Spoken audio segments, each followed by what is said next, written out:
Krásne popoludne vám prajem, dámy a páni, a srdečne vás vítam na tomto príjemnom stretnutí, ktoré sa koná pri jednej mimoriadnej príležitosti.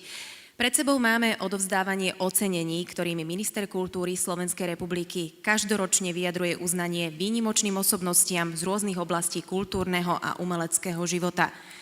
Môžu to byť osobnosti z oblasti literatúry, prekladovej tvorby, divadla, tanca, hudby, filmu, ale aj výtvarného umenia a architektúry. Ide o ľudí, ktorí niečo nedokázali iba na Slovensku, ale často našu krajinu a naše umenie preslávili aj vo svete.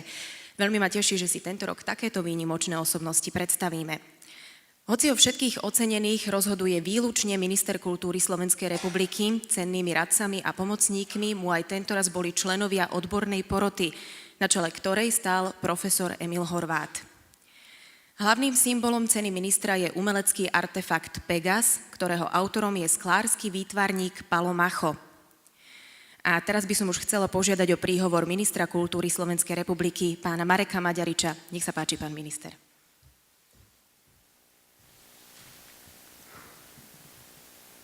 Vážený pán predseda Národnej rady Slovenskej republiky, vážení poslanci, vážený pán predseda Výboru pre kultúru a médiá Slovenskej republiky, ďalší vzácni hostia, vážení laureáti.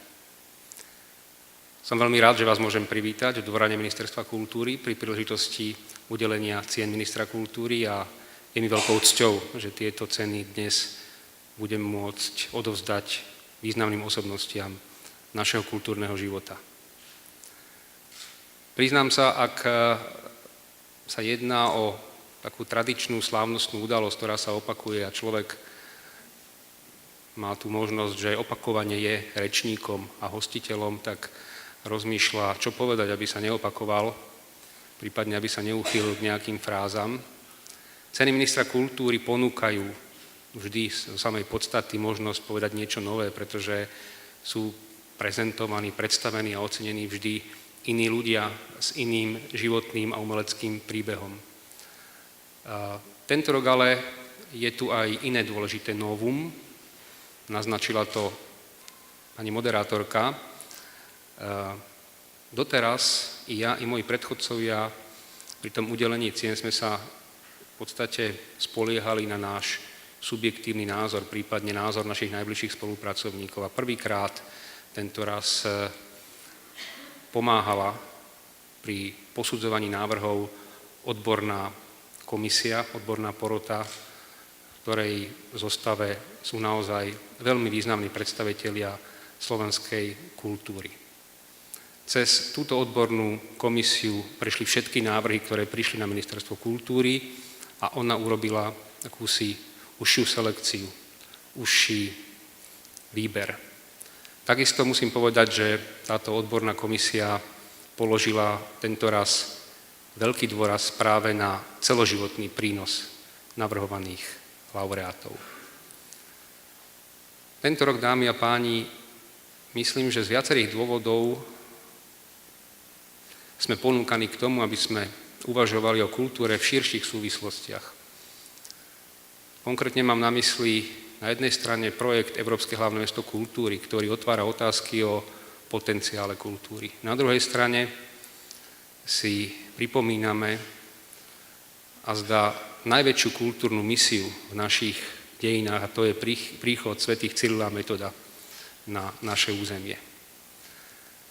Ja aj z tohto aspektu možno hlbšie rozmýšľam o kultúre a sami tak vyčírujú také základné aspekty alebo poslania kultúry. Za to najdôležitejšie, a myslím, že viackrát som to už povedal pri iných príležitostiach, považujem kontinuitu ako podstatu kultúry. Múdrejší a vzdelanejší ľudia ako ja povedali a napísali, že kultúra je vlastne nové čítanie starých textov alebo nové spracovanie starých tém. Určite ďalším takým základným aspektom kultúry je najmä v tomto svete, ktorý je otvorený, globálny, utváranie identity, spoločenskej identity, národnej identity. Potom nepochybne kultúra má schopnosť pestovať v ľuďoch tvorivosť. A tvorivosť je zase základ našej schopnosti byť viac alebo menej inovatívny. A v dnešnej dobe to spoločenstvo, ktoré je inovatívne, to vyhráva. A tí menej inovatívni prehrávajú. A napokon kultúra je určite jednou z tých oblastí, ktoré nás dokážu veľmi dobre reprezentovať v zahraničí. Prečo spomínam tieto 4 aspekty alebo podstaty kultúry? Pretože k ním sa viac alebo menej vzťahuje aj život a práca dnešných laureátov. Dnes navrhovaný na ocenenie teatrológ a filmový historik, publicista, to sú ľudia, ktorí určite svojim dielom v tej oblasti, ktorej sa venovali, reprezentujú práve ten aspekt kontinuity. Svojou reflexiou, svojim porovnávaním toho, čo bolo, čo vznikalo s tým, čo je, určite reprezentujú práve túto časť. Spisovateľ, ktorý dnes bude ocenený, a počiarkujem spisovateľ, ktorý sa venuje detskej literatúre, čo je veľmi dôležitá vec, možno niekedy trošku kritiková teóriou zaznávaná, nepochybne svojou prácou s jazykom v mladých čitateľoch a v deťoch pestuje identitu, pretože jazyk je kľúčová otázka, kľúčový faktor pri vytváraní národnej identity. Dnes ocenený výtvarný umelec, ktorý mimochodom hranice naše prekročil už dosť dávno, niekedy v 60. rokoch, jeho dielo je pre mňa synonymom tvorivosti, možno modernejšie by sa povedalo kreativity. A kto napokon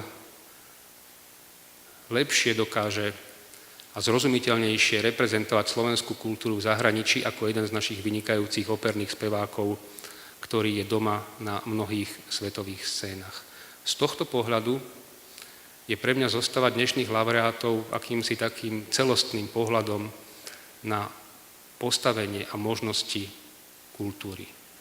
A preto nielen mne je cťou im tie ceny odovzdať, ale tým, že oni si tie ceny prevezmú, tak zvyšujú aj kredit cien ministra kultúry. Už dopredu im blahoželám a vám ďakujem za pozornosť.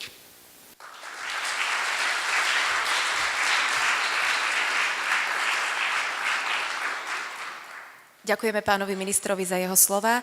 Nože skôr ako prejdeme k predstaveniu tohtoročných laureátov, doprajme si trochu krásnej hudby. Huslový virtuós Karol Daniš nám tentoraz zahrá Sarabande z partity D-moll od Johanna Sebastiana Bacha.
A teraz si už predstavme jednotlivé osobnosti, ktoré za rok 2012 ocenil minister kultúry Slovenskej republiky.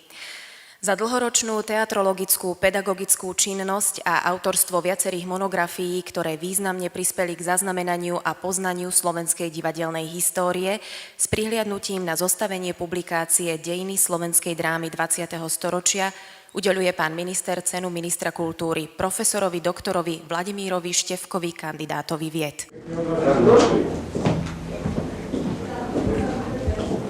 Dobrý večer, pozývame vás do divadla. Dovoľte začať trošku nedivadelne.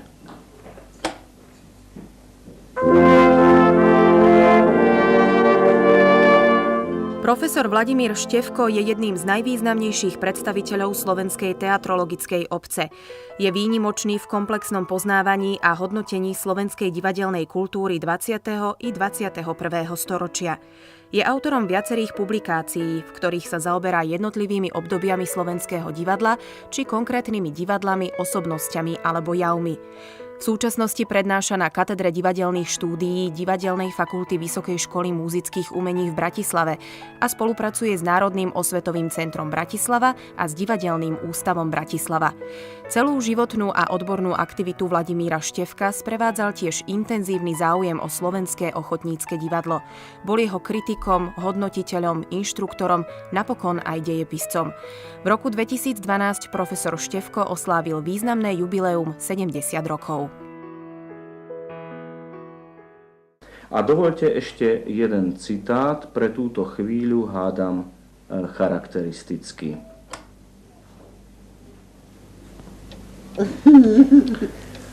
Aha, Anča? Aha, ja mám nožík.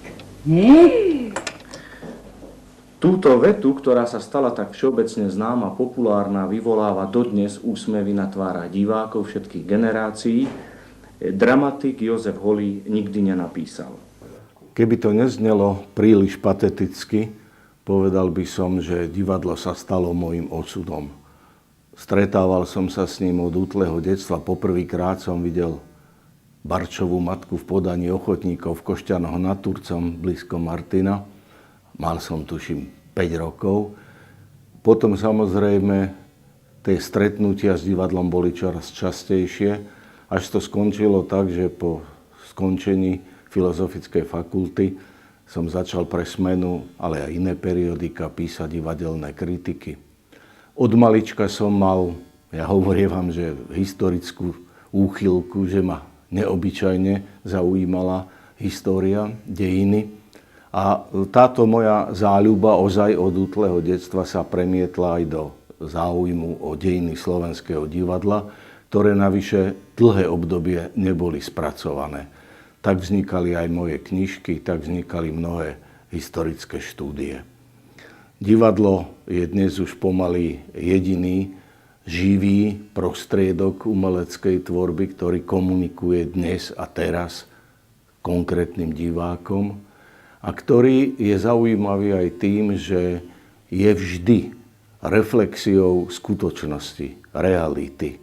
Niekedy tým, že nastoľuje isté témy a niekedy tým, akú má úroveň. Ale divadlo je stále veľmi zaujímavé. Poprosím pána Štefka, aby prišiel sem na pódium a poprosím aj pána ministra kultúry, ktorý ocenenie odovzdá, aby sem prišiel.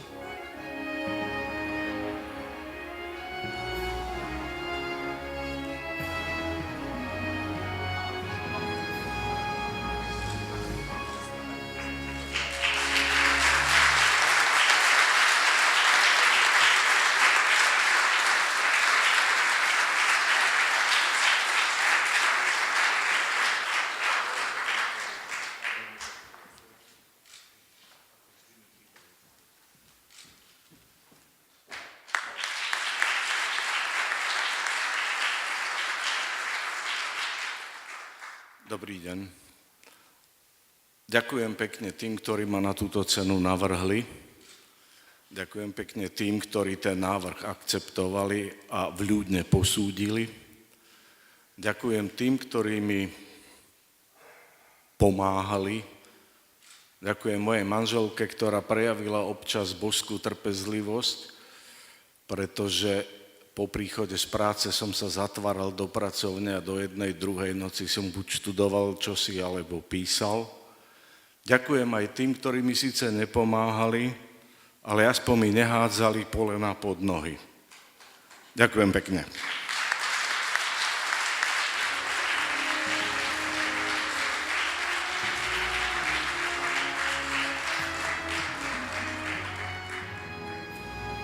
Gratulujeme a pozrieme sa na ďalšieho tohtoročného laureáta prestížnej ceny ministra kultúry.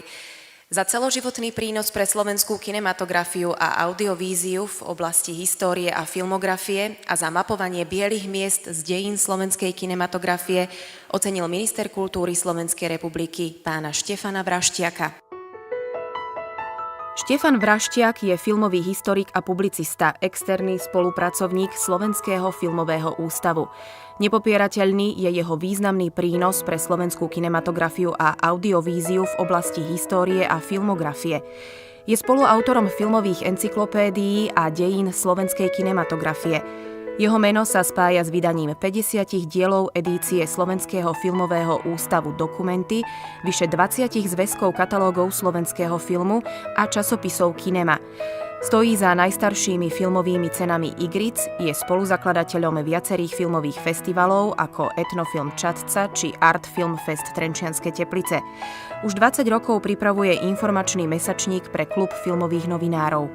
V roku 2012 oslávil významné životné jubileum 70 rokov. Nachádzame sa v knižnici Slovenského filmového ústavu v Bratislave, kde som prežil 44 rokov svojho života. Do ústavu som nastúpil v januári roku 1969 ako filmový historik. A rozhodol som sa, že sa budem venovať dejinám slovenskej kinematografie a pátraní po jeho bielých miestach. Ako prvé ma zaujalo nájsť film Janošík 1921. Po ňom pátral už zosnulý Ivan Rumanovský, ale objavil len niekoľko krátkych sekvencií.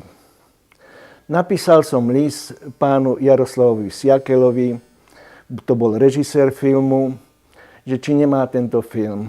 On nám odpovedal, že bohužiaľ nemá, ale nám odporučil pána Jána Závodného, ktorý žije v Chicagu, bol produkčným a keď sa filmový štáb amerických Slovákov vrátil do Ameriky, on tento film premietal pre svojich krajanov. Napísali sme pánu Závodnému list a on nám v novembri 1969 odpovedal, že to, po čom pátrame, má on a 50 rokov to uchováva vo svojej garáži. A že nám tento film venuje. Samozrejme, jedna vec bola nájsť film, druhá vec bol rok 69, pripomínam, ako ho dopraviť na Slovensko. Potom prišiel jeho druhý veľmi príjemný list.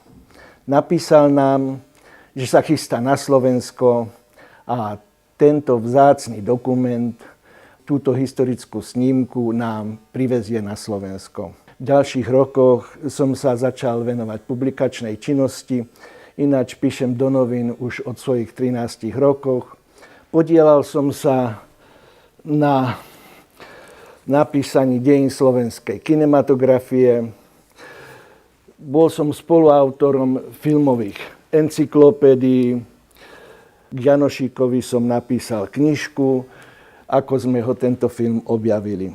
A začal som vydávať filmový mesačník Kinema, neskôr Informácie a podielal som sa samozrejme aj na činnosti Filmového ústavu, kde som zhodou okolností 3-krát bol aj jeho riaditeľom. Paradoxné je, že vlastne filmár som na druhý krát. 7 rokov som bol záhradníkom. Dá sa povedať, že záhradníctvo som vymenil za filmárinu a mojou záhradkou sa stal slovenský film.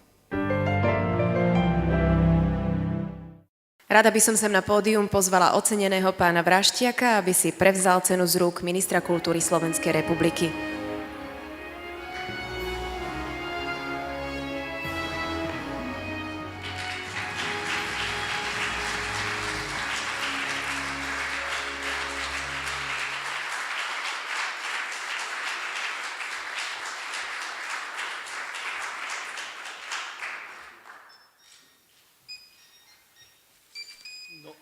Tak toto...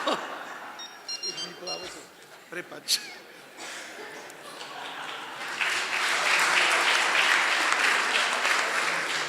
Mal som zavolať, že či tú cenu dostanem, tak prepáčte. Vážení priatelia, mám 3 poďakovania. Ďakujem mojej rodine, že to so mnou vydržala toľké roky. Ďakujem kolegom, ktorí mi pomáhali uskutočňovať moje filmové sny. Ďakujem Ministerstvu kultúry, že ocenilo moju, dá sa povedať, prácu pre slovenskú kinematografiu. Filmový ústav, kde som prežil 44 rokov a stále tam chodím, vlastne sa stal mojím prvým a jediným zamestnaním. Ďakujem.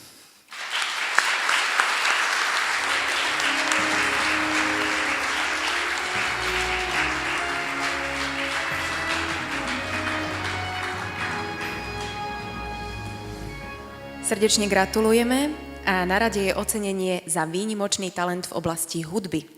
Za vynikajúce umelecké výkony a za úspešnú reprezentáciu slovenského operného umenia na popredných scénach v zahraničí sa rozhodol minister kultúry Slovenskej republiky udeliť cenu pánovi Daliborovi Jenisovi. Figaro, son qua.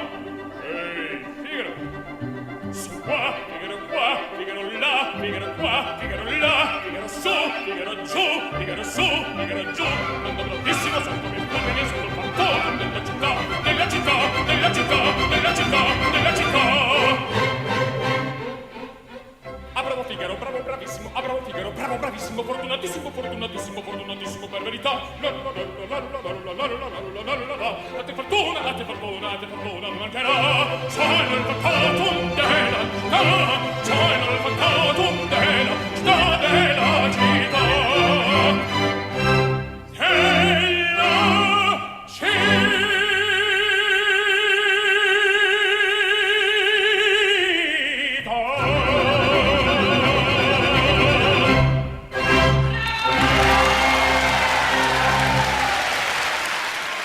Dalibor Jenis je jednou z najvýraznejších a najúspešnejších osobností slovenského operného umenia a vo svojom odbore patrí k svetovej špičke. Solistom opery Slovenského národného divadla sa stal v roku 1991 a medzi jeho poslednými naštudovanými postavami bola postava konzula v Pucciniho Madame Butterfly v réžii svetoznámeho režiséra Petra Konvičného, Iago v opere Giuseppe Verdiho Otello a najnovšie Figaro v Barbierovi zo Sevilly Giacoma Rossiniho. Umelecký kalendár Dalibora Jenisa zahŕňa vystúpenia na najvýznamnejších operných pódiách, kde stvárňuje titulné postavy svojho hlasového odboru vo Viedenskej štátnej opere, londýnskej Covent Garden, berlínskej Deutsche Oper, štátnej opere v Hamburgu a parížskej Opéra Bastille. Účinkoval aj vo významných produkciách menej známych diel, ako sú Busoniho Doktor Faust v Lyone a Tokiu, ale tiež na nahrávke vyznamenanej cenou Grammy a Ponchielliho Marion Delhomme vo francúzskom Montpellier. Zamyslel som sa nad tým, čo vlastne robím a dá sa povedať, ako dlho to už robím. Vrátil som sa až do môjho detstva, kedy som bol ako malý chlapec a kde som už prvýkrát tam pociťoval čosi také vnútorné, silné presvedčenie, že môj život bude úzko spätý s hudbou. Že som netušil, že budem spevák, ale už som hral na rôzne nástroje ako samouk a smeroval ma vlastne aj otec na hre na husle.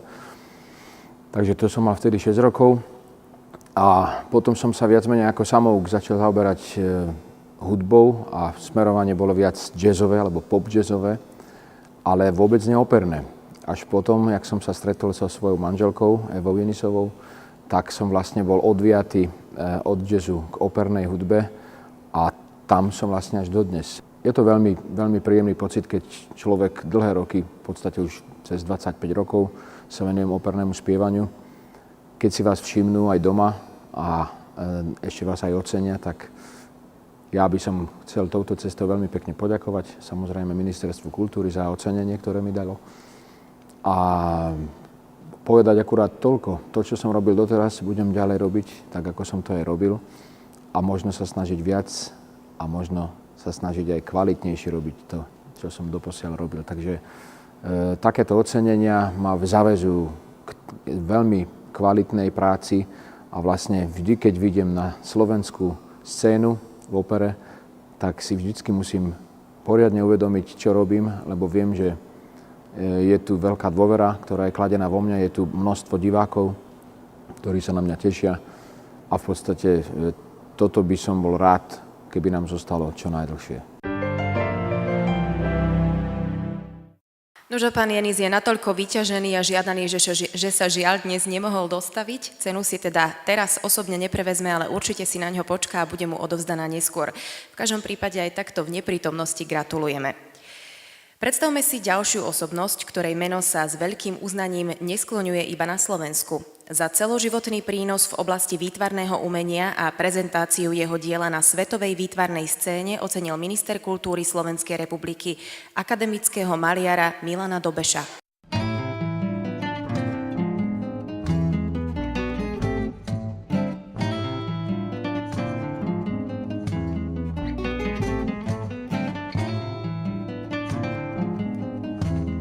Milan Dobeš je jedným z mála slovenských výtvarníkov s preukázateľným medzinárodným renomé.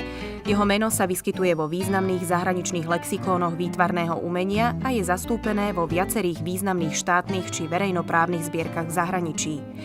Zúčastnil sa na svetových výstavách. Na výstave Dokumenta 4 v Kasseli v roku 1968, Ars 69, Bienále konštruktívneho umenia v Norimbergu, Májovom salóne v Paríži, Bienále v São Paulo, Expo 70 v Osake. V roku 1971 realizoval vizuálno-kinetické projekty z American Wind Symphony Orchestra. Svojmu výtvarnému programu dal aj slovnú podobu. Jeho dynamický konštruktivizmus bol prvýkrát publikovaný v roku 1988. Bol členom pražskej skupiny Geometria a v roku 1991 sa stal členom skupiny Q v Brne. Svoje diela prezentoval v mnohých významných svetových múzeách a galériách. V roku 2001 bolo v Bratislave Európskou kultúrnou spoločnosťou založené Múzeum Milana Dobeša.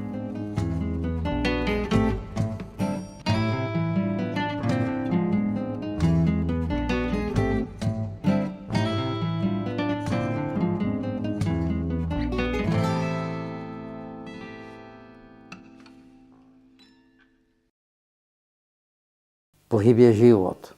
Preto v tvorbe sochárskej, grafickej i maliarskej je mojou snahou vyjádriť pohyb čo najjednoduchším spôsobom geometrickým konštruktivizmom s využitím dnešných možností techniky a viedy. Tento výtvarný program som nazval dynamický konštruktivizmus. Ľudské telo, každá jeho čiastočka sú usporiadané v geometrickom systéme. Je to zákon, čistota a kázeň formy. Teda každý tvorca je zákonité. Nech sa mu to páči, anebo nepáči nositeľom geometrie. Druhy umení, vychádzajúce z vedy a techniky, sú centrom nového vnímania. Technické a vedecké diela sa rodia z osobnej geniality, z vnútornej bohatosti a životnej skúsenosti tvorcov. Umelec sa stáva neoddeliteľnou súčasťou vývoja vedy a techniky. Má rozvíjať predstavy, objavovať estetičnosť vedy a techniky a smerovať ich k cieľom humanitným. Umelecká tvorba neprestáva byť dôležitým, trvalým momentom ve svedomí ľudstva.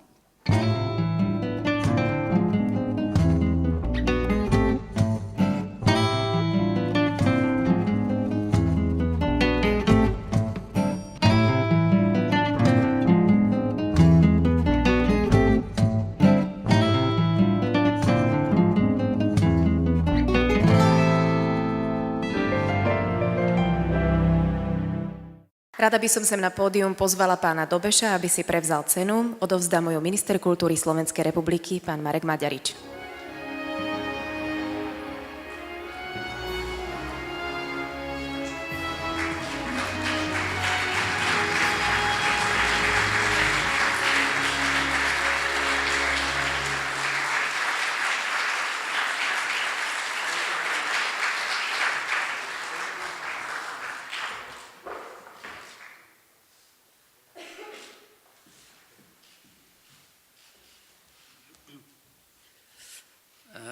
Ďakujem za udělení ceny. Potěšilo ma to, mám z toho radost, tak ještě raz ďakujem.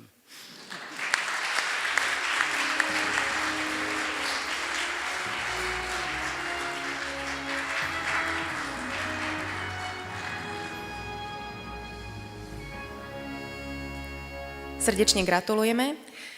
Cena ministra kultúry Slovenskej republiky za rok 2012 právom prináleží 5 významným osobnostiam. Som veľmi rada, že vám môžem predstaviť ďalšiu z nich.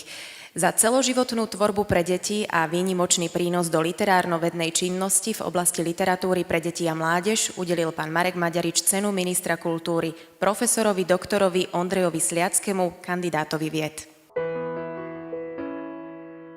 Od začiatku svojho profesijného života pôsobil profesor Ondrej Sliacký ako redaktor v kultúrnom živote, neskôr vo vydavateľstve Mladé letá. Vďaka jeho dlhoročnému pôsobeniu vo funkcii šéfredaktora v časopisoch Slniečko a reví o umení pre deti a mládež Bibiana si obidva časopisy uchovávajú vysokú úroveň.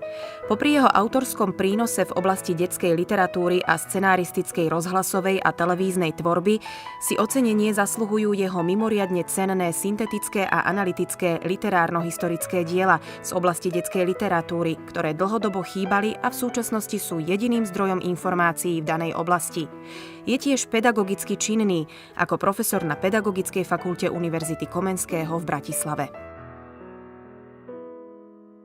Na začiatku každého kurzu, v ktorom uvádzam svojich poslucháčov do štúdia literatúry pre deti a mládež, do jej zmyslu, hovorievam: predstavte si stôl a na jednej jeho strane vedierko s pieskom, na druhej zväzok 100-eurových bankoviek.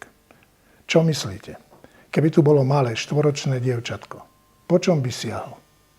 Po vedierku s pieskom, znie odpoveď vysokoškolských študentov. A po čom by ste siahli vy? Po peniazoch, zasmejú sa. Lenže smiať by sa malo dieťa, pretože kým ono s tým svojím vedierkom šťastie naozaj prežíva. My, majitelia zväzku bankoviek, márne hľadáme obchod, v ktorom by sa šťastie dalo kúpiť. Také obchodu niet. A niet už ani toho vedierka. Naše dieťa totiž musí byť iné, než bolo to kedysi. Musí byť inteligentnejšie, prezieravejšie, modernejšie. A tak sme mu starosvedskú hračku nahradili televíziou, internetom, smartfónmi. Hrdíme sa tým a nie sme ochotní si priznať, že sme vlastne totálne zlyhali. Tým, že sme dieťa posadili pred televízor, nainfikovali sme jeho prirodzený imunitný kultúrny systém primitívnosťou, vulgárnosťou, násilím.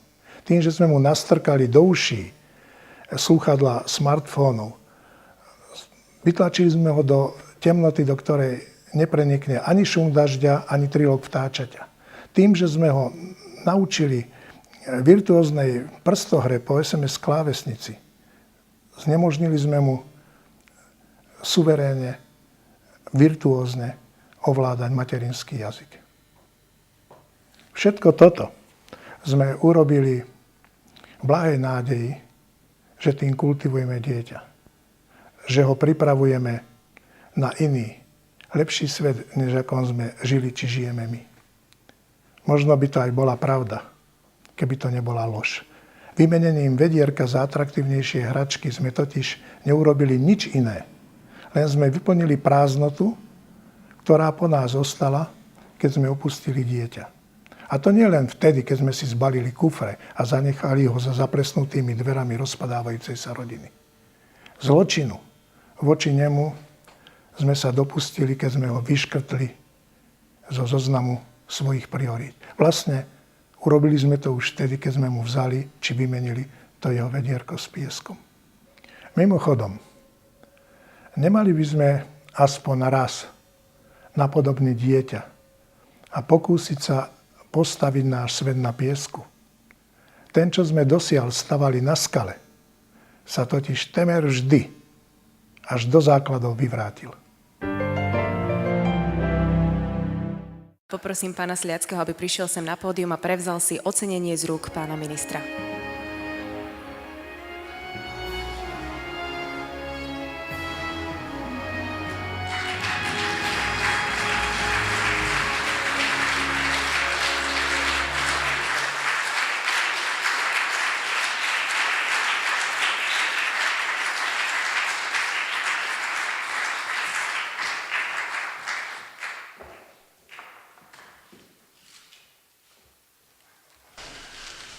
Pán minister, pán predseda, dámy a páni, ako vidíte, z môjho veku je nie ďaleko do detstva. A tak každé prekvapenie, a toto pre mňa prekvapenie je milým potešením, milším o to viac, že je spojené, a teraz budem seba ironický, s niečím iným, než to moje velebené vedierko s pieskom. Ale inak ďakujem Ministerstvu kultúry.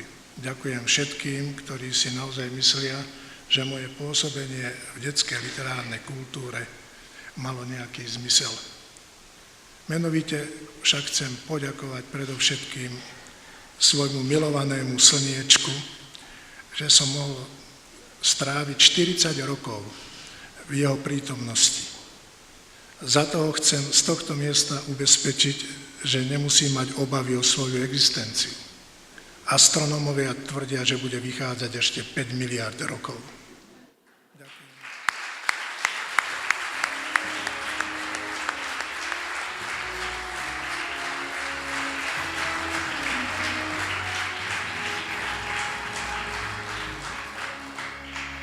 Gratulujeme. Dámy a páni, v tejto chvíli už poznáme mená osobností, ktoré sa tento rok zaradili do elitnej skupiny držiteľov ceny ministra kultúry Slovenskej republiky. Určite netreba zdôrazňovať fakt, že si zaslúžia uznanie nás všetkých, ba celej slovenskej spoločnosti. Nielen preto, že robia náš svet o niečo krajším. Dovolte mi teda vyjadriť im v mene nás všetkých vďaku a aj podporu v ich prípadnej ďalšej činnosti. Vám, vážení hostia, už teraz ďakujem za pozornosť. Verím, že ste tu strávili príjemné chvíle, za ktorými dá už o chvíľočku hudobnú bodku pán Karol Daniš. Zahrá nám Capriccio číslo 10 od Nicola Paganiniho a v mene nášho hostiteľa, ministra kultúry Slovenskej republiky pána Mareka Maďariča, vás po skončení programu pozývam na čašu vína. Prajem vám ešte príjemný zvyšok dňa. Dovidenia niekedy na budúce.